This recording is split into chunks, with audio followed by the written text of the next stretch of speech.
कि शांति और प्रगति कंधे से कंधा मिलाकर के आगे बढ़ने के कदम कदम पर प्रगति के एहसास करते रहे हैं। देश कई प्रकार की हिंसक वारदातों का शिकार रहा है, लंबे अरसे तक शिकार रहा है। देश आजाद हुआ तब से ये समस्या को हम झेल रहे हैं, चाहे आतंकवाद हो, नक्सलवाद हो।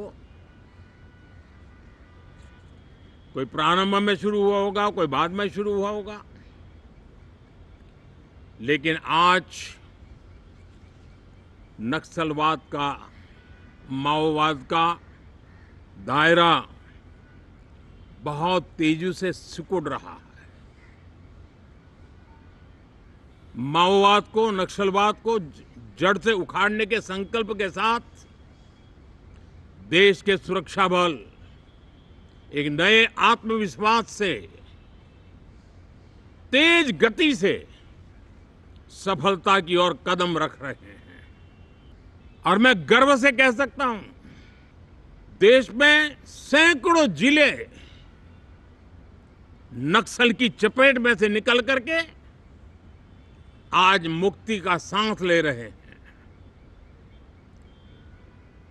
हमें गर्व है कि बम, बंदूक और पिस्तौल के सामने हमारा देश का संविधान जीत रहा है। हमारे देश का संविधान विजयी हो रहा है। देश के उज्जवल भविष्य के लिए साफ दिख रहा है कि कल तक जो रेड कॉरिडोर थे, वो आज ग्रीन ग्रोथ जोन में परिवर्तित होते नजर आ रहे हैं। साथियों, ये मॉनसून सत्र राष्ट्र के लिए ये बहुत ही गौरवपूर्ण सत्र है। ये मॉनसून सत्र राष्ट्र के लिए एक अपने आप में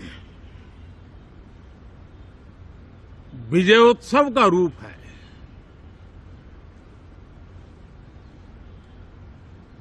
और जब मैं कहता हूं कि सत्र राष्ट्र गौरव और विजयोत्सव का सत्र है, तो सबसे पहले तो मैं पहली बार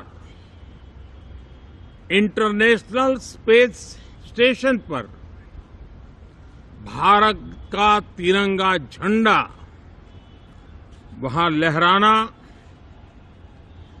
ये हर देशवासी के लिए गौरव की पल है। देश में साइंस, टेक्नोलॉजी के प्रति, इनोवेशन के प्रति नया उमंग और उत्साह भरने वाली ये सफल यात्रा रही है। और पूरे सांसद,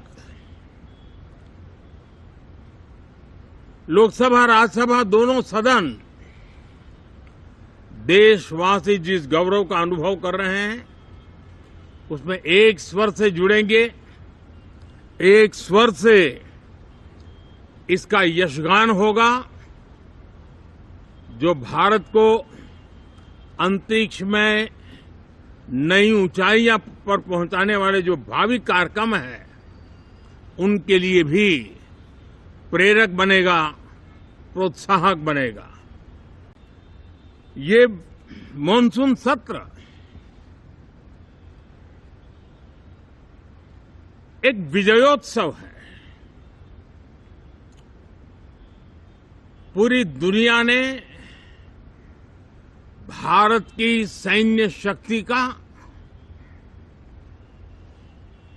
भारत के सैन्य के सामर्थ्य का रूप देखा है। ऑपरेशन सिंदूर में भारत भारत की सेना ने जो लक्ष्य निर्धारित किया था 100% अचीव किया। आतंकियों के आकाओं के घर में जाकर के 22 मिनट के भीतर भीतर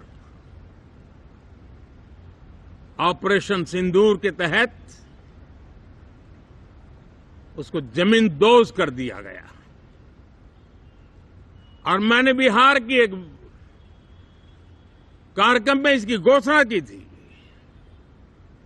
जो हमारी सैन्य शक्ति ने बहुत ही कम समय में सिद्ध करके दिखा दिया। और इसमें मेड इन इंडिया सैन्य शक्ति का ये नया स्वरूप, इस पर भी दुनिया बहुत आकर्षित हुई है। इन दिनों विश्व के जिन जिन लोगों से मिलना होता है तो भारत के इस मेड इन इंडिया जो औजार तैयार हो रहे हैं, उसके प्रति दुनिया का आकर्षण बढ़ रहा है। मुझे विश्वास है कि जब सदन इस विजयोत्सव को एक स्वर में विजय के भाव से इस सत्र के दरमियान उन ओजस्वी तेजस्वी भावनाओं को प्रकट करेगा, तो भारत की सैन्य शक्ति को बल मिलेगा, प्रोत्साहन मिलेगा, देशवासियों को प्रेरणा मिलेगी और सैन्य क्षेत्र में जो रिसर्च, इनोवेशन और मैन्युफैक्चरिंग हो रहे हैं, made in India defence equipment बन रहे हैं, उसको भी एक बल मिलेगा और जो भारत के नौजवानों के लिए नए रोजगार के अवसर पैदा करेगा।